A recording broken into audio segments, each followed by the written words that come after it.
আসসালামু আলাইকুম এভরিওয়ান, আশা করি সকলেই ভালো আছেন। আজকে আমি 4 কেজি গরু মাংস নিয়েছি রান্না করব। তাই চুলায় একটি প্যান বসিয়ে তাতে দিচ্ছি 4টি তেজপাতা, 4টি দারচিনি ও 4টি এলাচ।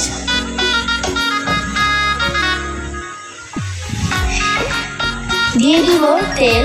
তেলটা একটু পরিমাণ মতো বুঝে দিবেন, কারণ গরু মাংসে অনেক তেল ওঠে।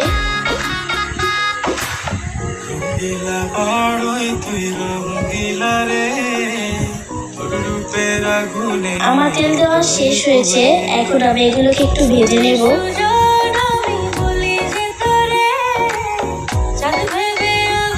পাশেই আমি পেঁয়াজ কেটে নিয়েছি। এখন পেঁয়াজ কুচিগুলো প্যানে দিয়ে দিব। পেঁয়াজটা একটু মোটা করে কাটবেন, কারণ গরু মাংসের একটু পেঁয়াজটা তাড়াতাড়ি গলে যায়।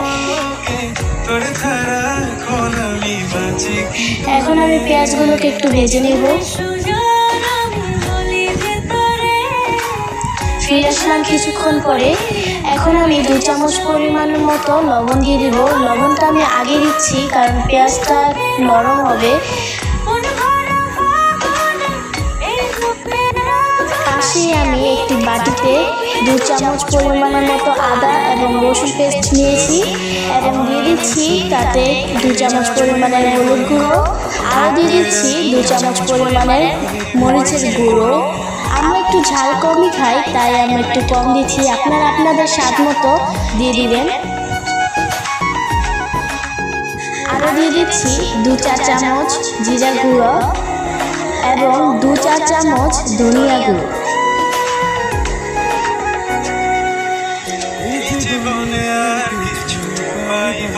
আরও দিব 1-4 চামচ গরম মশলা গুঁড়ো। আরও দিচ্ছি কালো গোলমরিচের গুঁড়ো 1-4 চামচ পরিমাণ। আপনারা চাইলে এখানে আস্ত দিতে পারেন।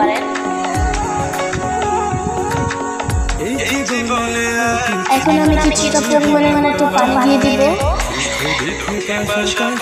এরপর এগুলোকে আমি খুব ভালো করে মিক্স করে নেব। মিক্স করা হয়ে গেলে প্যানে পেঁয়াজ ভাজা হয়ে গেছে আমার। এখন আমি এই পেস্টগুলো দিয়ে দিব প্যানের মধ্যে।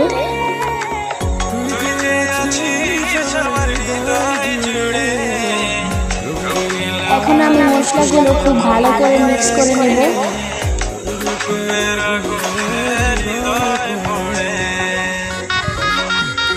কিছুক্ষণ জাল করে নেব।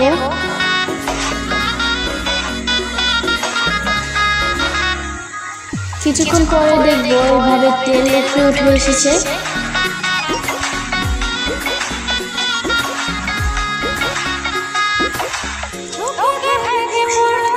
ভালো করে কষিয়ে নেব। এখানে আমি 4 কেজি পরিমাণের মতো গরু মাংস ধুয়ে নিয়েছি। এখন এগুলো আমি প্যানে দিয়ে ভালো করে মিক্স করে নেব।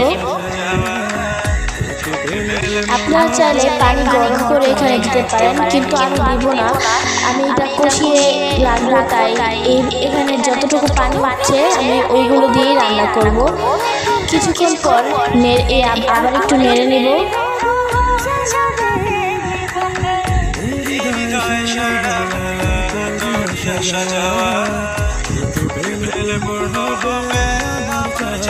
আবার একটু নেড়ে নিচ্ছি। কিছুক্ষণ পর দেখতে পাচ্ছি আমার মাংসটা অলরেডি হয়ে আসছে। এভাবে নেড়েই রাখবেন, নাহলে মাংসটা নিচে লেগে যাবে। আমার মাংস রান্না শেষ। ভিডিওটি ভালো লাগলে শেয়ার করে দেবেন। আসসালামু আলাইকুম।